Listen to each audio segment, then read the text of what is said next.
কৃষ্ণ ভগবান বলছে, কি ব্যাপার নারদ, তুমি এখানে? নারদ মুনি বললেন, প্রভু যাচ্ছিলাম আমি কৈলাস ধামে শিব দর্শনে, হঠাৎ লক্ষ্য করলাম মর্তধামে ভক্ত এবং ভগবানের মিলন ঘটেছে, তাই না আসে আর থাকতে পারলে, তাই তো চলে আসলাম এখানে। ও ভগবান কৃষ্ণ বললেন, তা বেশ বেশ নারদ, তুমি এসেছো ভালোই করেছো। তুমি যখন এখানে এসেই পড়েছো, তাহলে এই রাজ্যে রাজার জীবনের কাহিনী তুমি বর্ণনা করো, আমি শ্রবণ করব। অর্থাৎ তুমি হবে বক্তা, আমি আর অর্জুন হব শ্রোতা। ওমা ভগবানের আদেশে নারদ মুনি শুরু করলো এই রাজ্যে রাজার জীবনের কাহিনী। এই রাজ্যের রাজার নাম ছিল দধি এবং তার স্ত্রীর নাম ছিল কমলাবতী। তাদের কোনো সন্তান সন্ততি ছিল না, তারা নিঃসন্তানী ছিল। তাই একাকী যখন থাকতেন কমলাবতী, তার মনের দুঃখ, মনের কষ্ট, মনের বেদনা গোবিন্দের মন্দিরে গিয়ে, গোবিন্দের চরণে গিয়ে দয়াময় দয়াময় বলো না, বলো না দয়াময়, এই পৃথিবীতে সমস্ত নরনারী কেমন সুখে সংসারে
জন্ম হবে।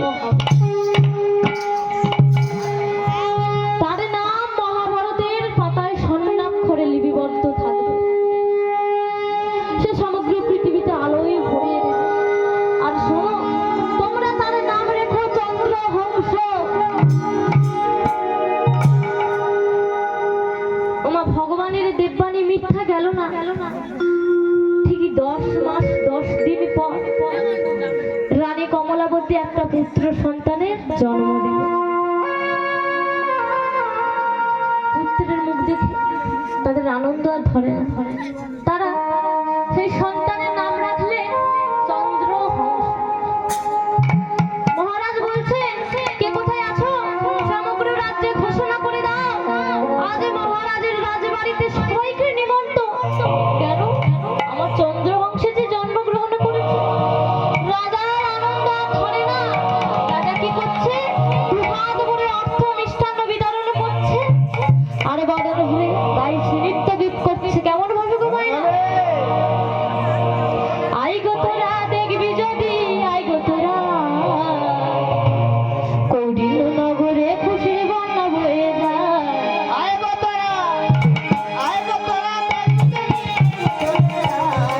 গোবিন্দনগরে খুশির বন্যা বয়ে যায়।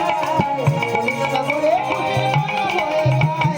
আই গো তোরা, আই গো তোরা দেখবি যদি, আই গো তোরা কৌডিল্য নগরে খুশির বন্যা বয়ে যায়। কৌডিল্য নগরে খুশির বন্যা বয়ে যায়। আয় গো তোরা, দেখবি যদি, আয় গো তোরা গোবিন্দনগরে খুশির বন্যা বয়ে যায়। গোবিন্দনগরে খুশির বন্যা বয়ে যায়। কেহু নাচে, কেহু গায়, কেহু বলে হরি। কেউ নাচে, কেউ গায়, কেউ বলে হরি। আহা, কেহু নাচে, কেহু গায়, কেহু বলে হরি। কেউ নাচে, কেউ গায়, কেউ বলে হরি। আবার কেহু কেহু, কেহু কেহু আনন্দেতে, কেহু কেহু আনন্দেতে গাই গানা করি। আই গো তোরা,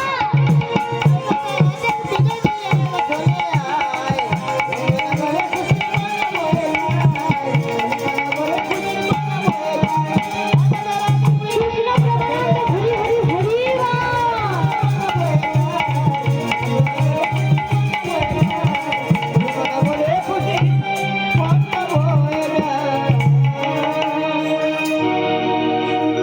এত আনন্দের দিনে, এত খুশির দিনে জ্বলে পড়ে উঠল ওই মহারাজের একমাত্র মন্ত্রী ধৃষ্টবুদ্ধি। মা, সে ভেবেছিল মহারাজের মৃত্যুর পর এই রাজ্যে রাজা হব আমি। মহারাজের মৃত্যুর পর এই রাজ্যে রাজা হব আমি ধৃষ্টবুদ্ধি। আর আমার মৃত্যুর পর এই রাজ্যে রাজা হবে আমার পুত্র মদন কুমার। কিন্তু এখন দেখছি যে আমার সব চিন্তা, সব ভাবনা, সব কিছুই ভুল। মহারাজের যে সন্তান হয়েছে, মহারাজ আনন্দ করছে, সবাইকে অর্থ মিষ্টান্ন বিতরণ করছে। তাহলে আমরা কি করব? তাহলে আমরা কি বুড়ো আঙুলে চুষবো? না না না, এ হতে পারে না, এ কিছুতেই হতে পারে না। কি করি?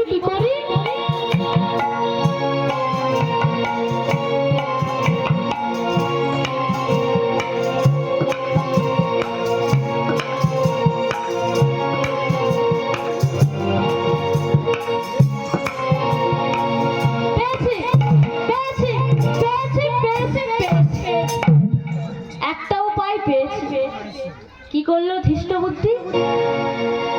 একটা বিশ্বগত লাড্ডু নিয়ে মহারাজের কাছে গিয়ে বলছে, মহারাজ, আপনার সন্তান হয়েছে, আপনি আনন্দ করে সবাইকে মিষ্টি মুখ করাচ্ছেন। তা মহারাজ, আপনার সন্তান মানে কি আমার সন্তান না? বলে, কি আশ্চর্য! আরে মন্ত্রী, আমার সন্তান যা, তোমারও সন্তান তো তাই। বলে, মহারাজ, আপনি সবাইকে মিষ্টি মুখ করাচ্ছেন, আমার না মনে বড় বাসনা, আমিও আপনাকে মিষ্টি মুখ করাবো। সেবা করবেন না?